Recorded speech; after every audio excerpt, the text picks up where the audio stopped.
Hi, today I'm going to show you how you can cash out Solana from Phantom Wallet. So for example, here I have my Solana wallet and in Phantom in my Google Chrome extension like this, right?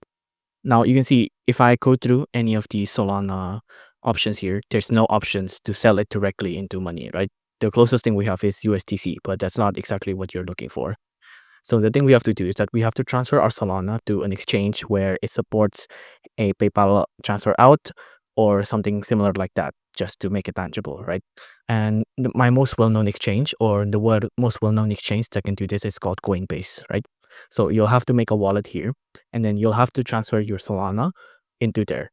Now you would get the wallet address from here after you sign up, or if you already have it, you'll have to get the address from here, right? And then you have to go to the new tab. You have to go to Phantom again, and then you'll have to click on send. On send, of course, you want to sell Solana, so we're gonna send Solana.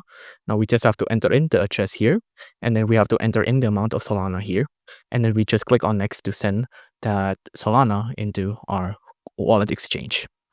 If you enjoyed this video, please consider liking and subscribing.